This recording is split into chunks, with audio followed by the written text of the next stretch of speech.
I was born in Ankara, Turkey.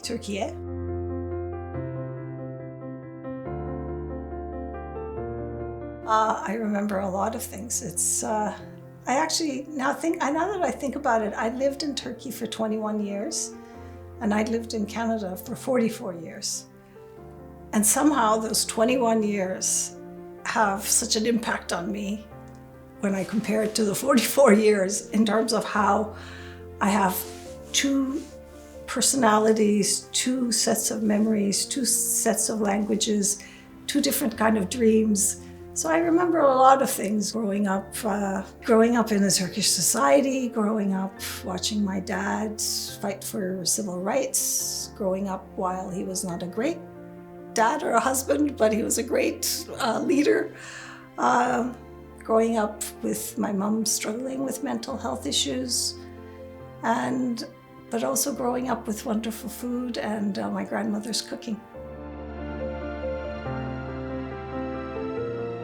I went to law school in Istanbul University, and it was expected of me to go to law school because my dad was a big legal mind, and so that I always wanted to be a criminal lawyer, and that's what I thought I was going to be. But then, look where I am.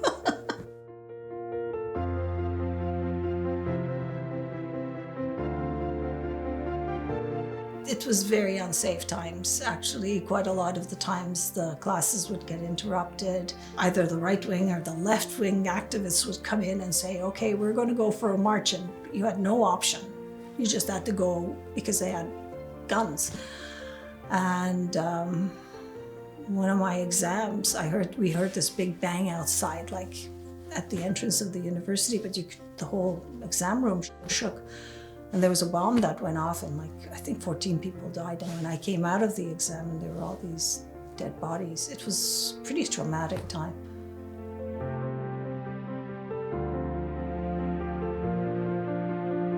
I came to Canada because my then husband wanted to come do his PhD in North America, because that was the time where the promise of personal computers was coming out, and he wanted to be near the technology because he said the world is going to change with this. This is not just a normal thing. And so my job was to find a country to go to, and I did research on Canada, and we ended up in Canada.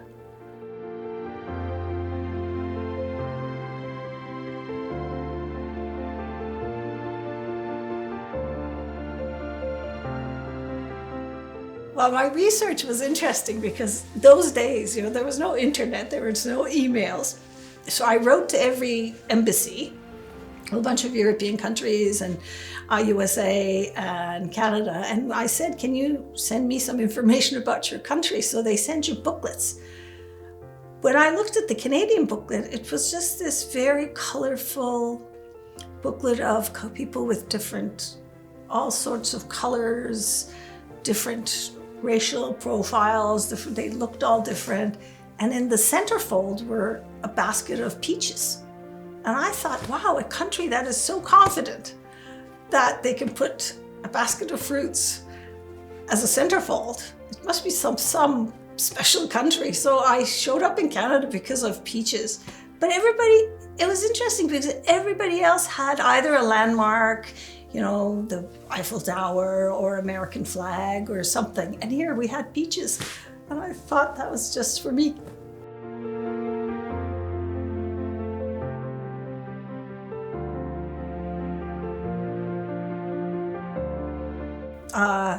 No. Two reasons. One is I studied under civil law. So unless you work in Quebec, you can't really do that here. And your degrees don't get recognized. It's very impossible to get recognized. So I had to go back to school to get a Canadian degree.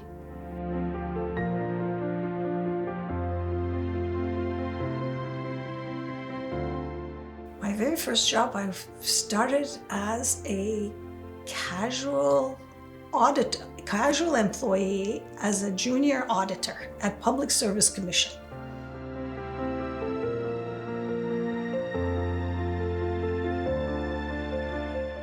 was just so happy to have, first of all, to have a job, right? Because if you're an immigrant, like if you don't get a job, then your life is not particularly secure for the rest of your time, because you don't know anybody. You really have no Canadian job experience. It's really hard to get hired. And so I was just so happy to have a job. And to work in the public service, I thought, I get to serve Canada. That just felt so good. And of course, I was not trained to be an auditor, but I was the junior auditor, which they gave me all of the jobs nobody else wanted to do, but I was very happy.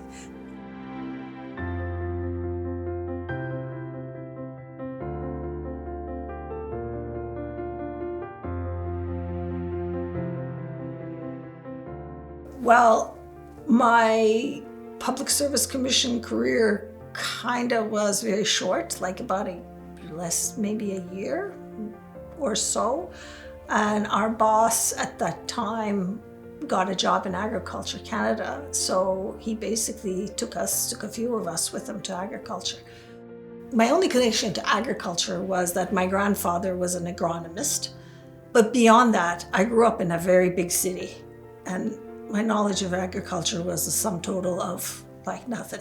But it was really amazing policy work. It was amazing. And they needed people who could write and summarize and analyze and frame things and write things like decks where, they were new things then. And I loved it. And the people of Agriculture Canada, at that time they were Agriculture Canada, they were just generous. Clearly I didn't fit very well because I wasn't from Guelph. I wasn't an agricultural economist, but it really brought the multidisciplinary thing into policy thinking. So I loved it, and it was just a wonderful time.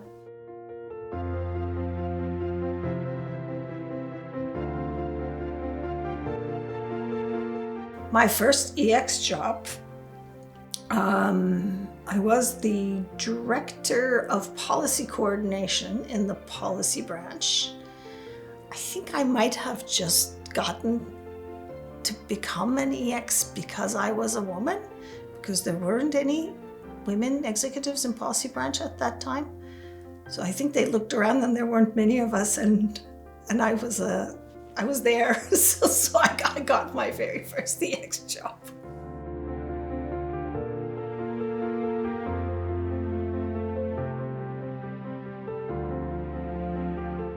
Well, my very first ADM job was, again, in Agriculture and Agri-Food Canada. I left as an EX2 from being the Deputy Minister's Chief of Staff to Environment.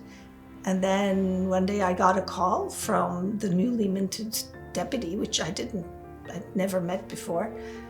Had an interview with him.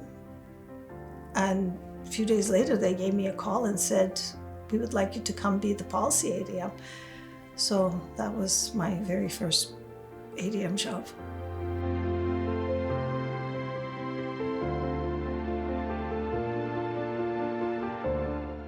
So I think within 14 years or 15 years into my public service career, I became a deputy minister. Not a department, but a PCO. And I was a deputy secretary operations. And it was when Mr. Martin, Prime Minister Martin, was there. And I was in that job from Prime Minister Martin 1, Martin 2, and then to Mr. Harper. So it was really fascinating. I loved working in PCO. It was a lot of fun, and I have long-lasting relationships from my days there.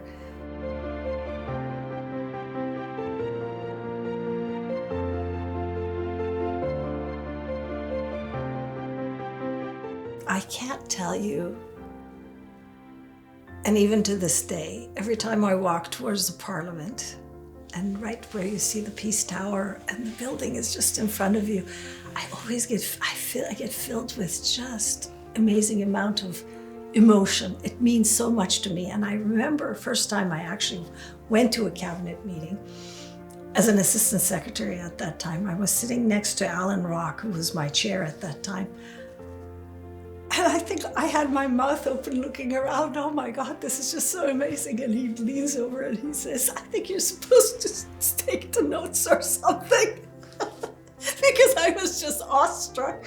And I have never taken any of my moments in any cabinet room, and even at committee rooms, which was not always fun.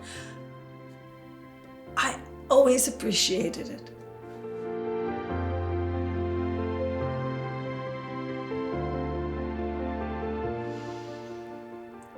Leadership means to me is to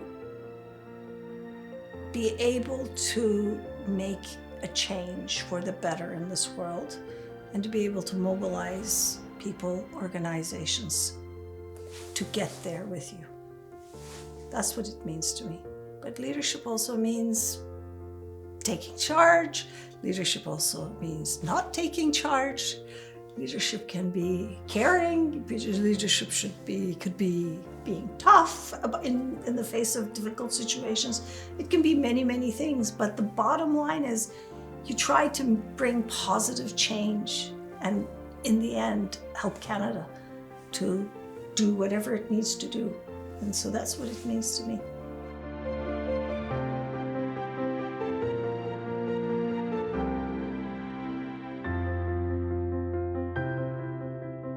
The things I learned from the leaders I admired was that dogged belief that forward progress should not be compromised. Like the determination that we're going to make a change and we're going to push this for the better, and that determination and not wavering when you face obstacles, people, you name it, but really having that laser focus of going forward. I think what really I learned in a broad way is that in sometimes positions give you leadership positions, but unless you get into those shoes and become, play the role of the leader, be a leader, that is the worst part. So some people would have the shoes but not use them and not be there and or just wear them and it was about them rather than pushing anything forward or making any positive change or building an organization or being kind to their people or none of that. Like it was just, they were there, but time passed.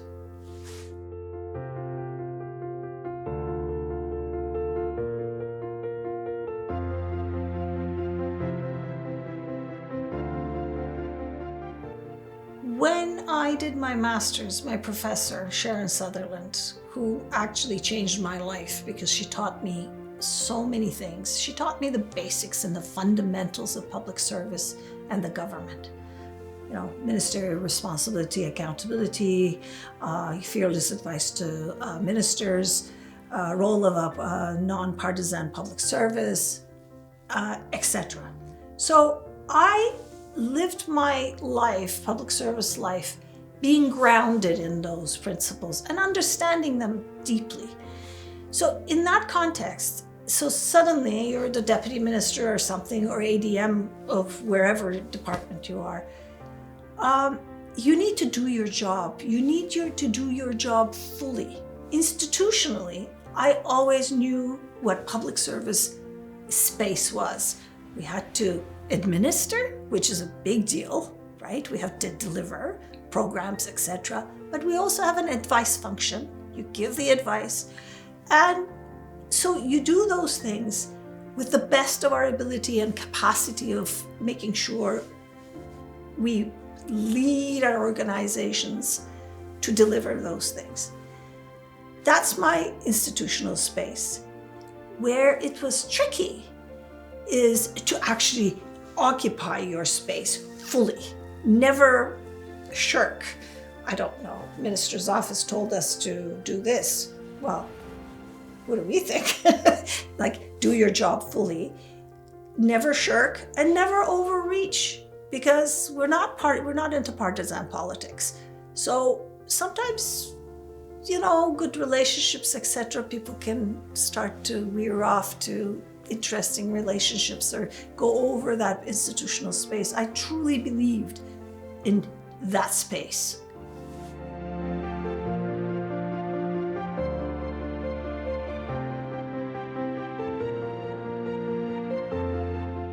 Oh, that's my whole management philosophy. On my desk there, I have these two little red high heel shoes. They're tiny, this little. A friend of mine had given them to me, and I think of that as my management philosophy. So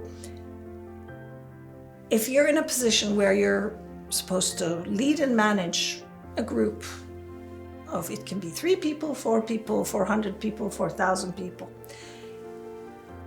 there are types of leaders that, or managers in this case probably, they jump into the power shoes and stomp around, I'm the boss. And those people never get good advice from their people because everybody is scared of them. Most of their people really wouldn't go the extra mile for them. And they can't really, my experience is, unless they're super duper innovative and they're changing the world, if they're just like mediocrely pushing something along, nobody's going to follow them. Then there are others who have the shoes, they don't get in there, they want to be everybody's friend, they don't want to make the hard decisions, they don't want to do the negative feedback. It's just, that's hard. So the best style, in my view, was to get into the shoes, own the space, but as you get more senior, walk very lightly in those shoes.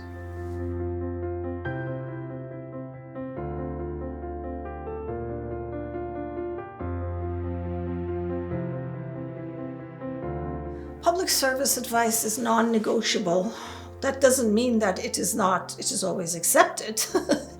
But if you're giving advice, you have to first of all make sure that it is good advice. It actually has the good analytics. It is actually considered the context within which this advice is going to land in, which is not easy.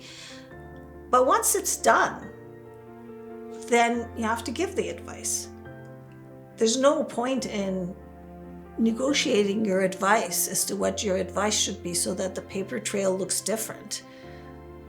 That doesn't work in my mind. I think that was never a problem for me because I always had great relationships and good trust-based relationships with my ministers. And therefore, the advice was received, not always agreed to, but it was always received and heard.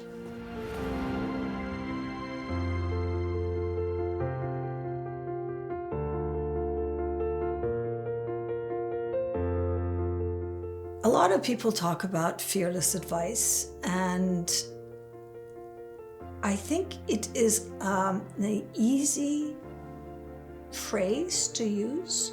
It's a really hard thing to practice. The fearless part I'll get to, but the advice part is that advice has to be the right advice. Advice has to be well considered. It can't be completely tone deaf of, for example, the political realities or financial situation, etc. I can give any advice. I could say, you go and buy this for $10,000. Well, if you have no money, that's the wrong advice, right? So it has to fit into the context. So advice has to be good. The fearless part, I find it is hard because when you're giving advice that especially nobody wants to hear, and it actually maybe goes against what is generally expected of you to give, then you have to be at peace with standing alone, which is hard. You have to really not worry about yourself, because sometimes you give these advice and some people who have control of your career don't like it.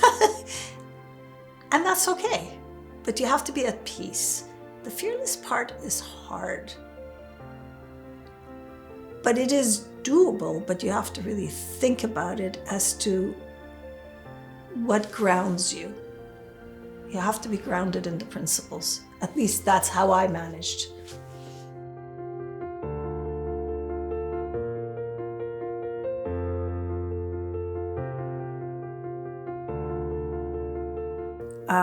I was a relatively new deputy minister, maybe 9 months, and there was a ministerial shuffle. So I go to meet the new minister at the Rideau Hall, and awkward handshakes. He doesn't know, and my name is really difficult. And I had checked him out, and I wasn't very sure of him either. So we kind of, not great first warm introduction. So I went home and I prepared my notes as to what I was going to tell to the minister at our one-on-one bilateral get to know each other meeting. So I'm on a send mode. So then I started to think, probably this is absolutely the wrong approach to any relationship, because you can't just go and tell people what they were supposed to do and how they're going to be briefed, etc. So instead I went and respected his position, bought 2 coffees, sat in front of him, and I said, look, Minister, you don't know me and I don't know you, but I want you to know this. I'm always going to tell you the truth. I'm always going to give you the best advice that I think we're capable of, and I'm always going to have your back. Now tell me what your priorities for this department. We talked. It was great. Towards the end, the minister turns to me and says, but you'll tell me when I'm wrong, right? And I said, absolutely. And that was the beginning of a relationship based on trust and based on respect. It is not a friendship. It is not a family relationship. It's a different professional relationship where you have to trust each other. You're a partner. But at the same time, there's a natural tension there, and you have to be able to figure that out.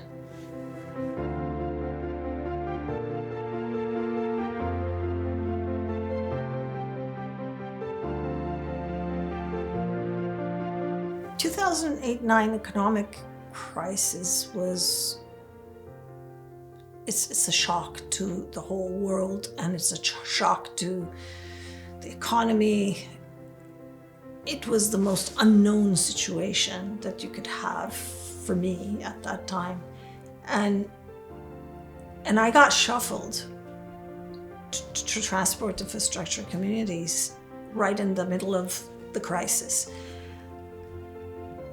And it was one of those no-fail missions. And I really hadn't worked in that portfolio ever. And it was probably one of the best jobs I ever had, because there was a real crisis and there were things we could do. We had the stimulus package and it had to be delivered, and it had to be delivered well, and it had to be delivered without, hopefully, not getting a lot of wrong things in wrong people's hands. And we had to deliver well, because it actually created jobs. So it was while the world was burning, I remember us just hunkering down and doing what we can do to actually contribute to getting onto the other side of the economic crisis. So it was amazing. That's why I love public service so much, because you end up being in a situation where you can actually do something that actually can help people go through a really, really hard time. So that was one of the most amazing times. Of course, I was tired, senseless, etc., but I had the most amazing team, and it was just great.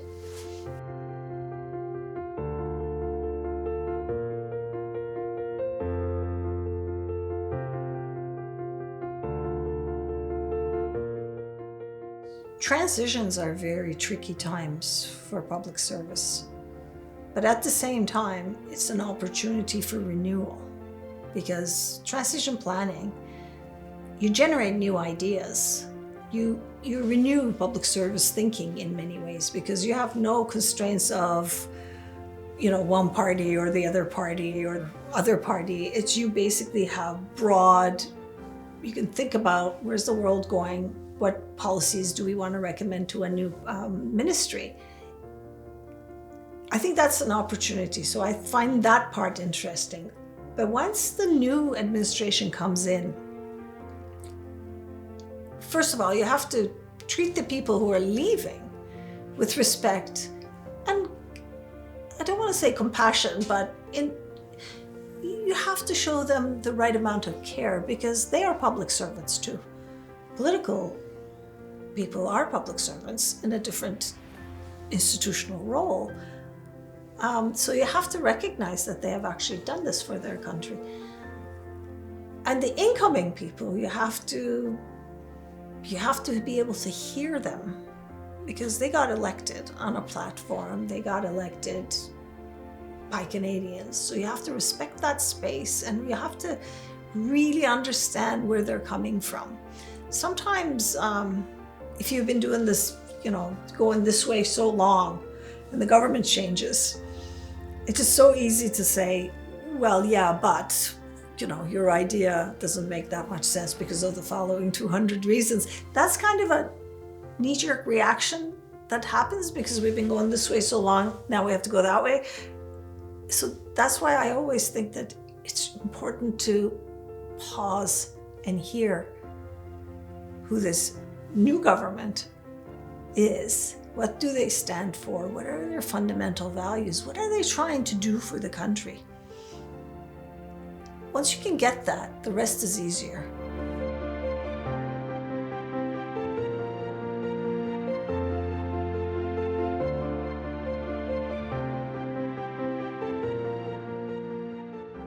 First of all, as a deputy minister, you always you're one letter away from resignation.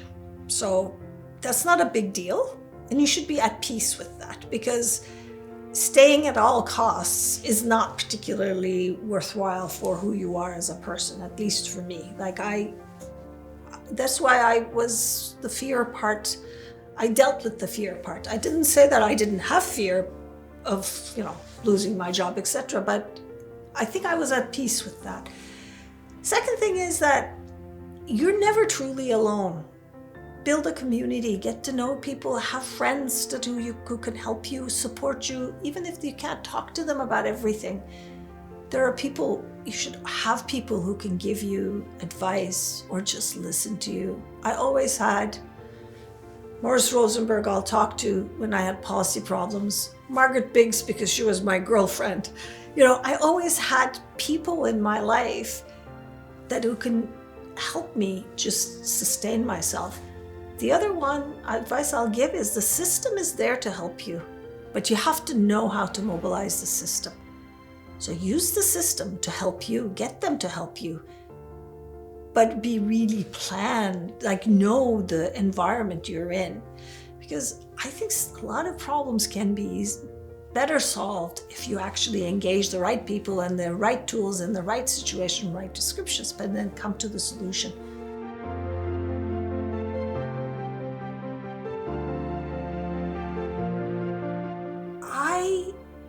First of all, my name is Yaprak, and the Canadian flag is a maple leaf. So I kind of think that this was a love match made in heaven for me. And I am grateful. I am grateful that this country actually would give a life to an immigrant Muslim woman who kind of knew nobody and had not much, and give this person an opportunity to have a career like I had, and then also have a life like I had. I am so grateful for everything I have in my life, and none of it would have been possible without Canada giving me that opportunity.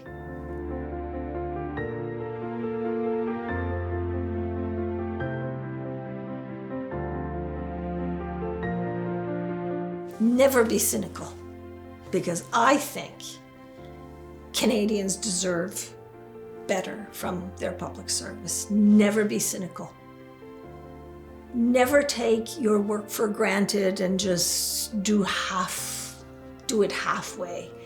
Always go the extra mile and do more because you work for Canadians. And it's an honor to be a public servant. Not every day will be great. And now I have all these stars in my eyes about my public service career. I'm sure I had horrible days, probably I had horrible years probably. But you're there to do a job. And it's not just the job. It's a job that could make a difference. Never forget that.